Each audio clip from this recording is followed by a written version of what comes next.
Hey everybody, how's it going? It's the Daily Shooter, and thanks for tuning in to Reading the Constitution, episode number 19. And today's going to be kind of a bittersweet day because today we finish up the amendments to the Constitution. This is our second to last video. After we read amendments 25, 26, and 27 today, we will finish up next week by reading the Declaration of Independence.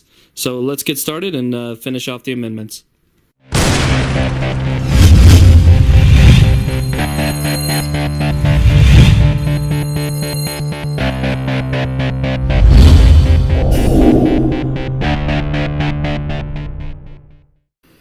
Amendment 25, Section 1.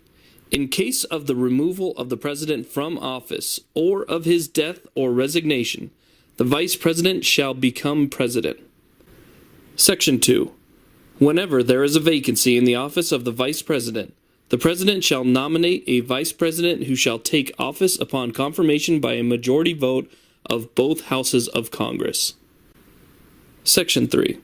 Whenever the President transmits to the President pro tempore of the Senate and the Speaker of the House of Representatives his written declaration that he is unable to discharge the powers and duties of his office, and until he transmits to them a written declaration to the contrary, such powers and duties shall be discharged by the Vice President as acting President.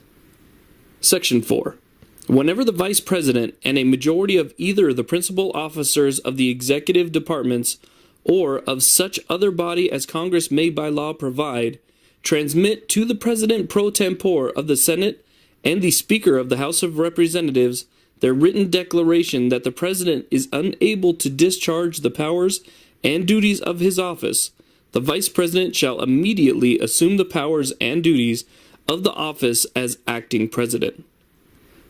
Thereafter, when the President transmits to the President pro tempore of the Senate and the Speaker of the House of Representatives his written declaration that no inability exists, he shall reassume the powers and duties of his office unless the Vice President and a majority of either the principal officers of the executive department or of such other body as Congress may by law provide transmit within 4 days to the President pro tempore of the Senate and the Speaker of the House of Representatives their written declaration that the President is unable to discharge the powers and duties of his office.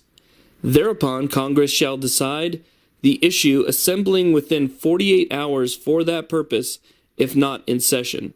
If the Congress within 21 days after receipt of the letter written declaration, or if Congress is not in session within 21 days after the Congress is required to assemble, determines by 2/3 vote of both houses that the President is unable to discharge his powers and duties of his office, the Vice President shall continue to discharge the same as acting President. Otherwise, the President shall resume the powers and duties of his office. Now, there is an asterisk here. It does say that the 25th Amendment was ratified February 10th of 1967. Amendment 26, Section 1. The right of the citizens of the United States who are eligible years of age or older to vote shall not be denied or abridged by the United States or by any state on account of age. Section 2. The Congress shall have power to enforce this article by appropriate legislation. And the last amendment here in our Constitution is Amendment number 27. Amendment 27. No law varying the compensation for the services of the senators and representatives shall take effect until an election of representatives shall have been intervened. And the 26th Amendment was ratified July 1st, 1971.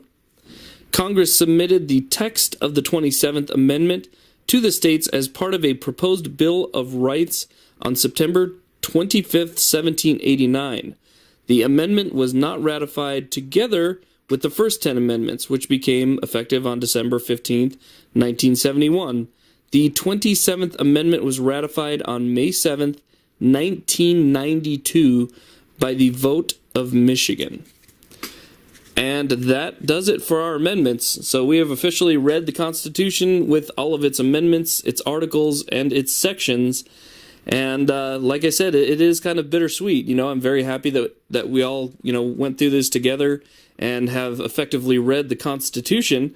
And it's nice to have done that, but, it's kind of sad to say that it's over because I really enjoyed learning about this. So there's a good chance I'll go back and maybe watch the videos again and get maybe a better understanding even for the things that I read. But next week we will close this out with the Declaration of Independence, action of the Second Continental Congress, July 4th, 1776. Thank you all very much for watching. Please like, subscribe, and you guys have a great day.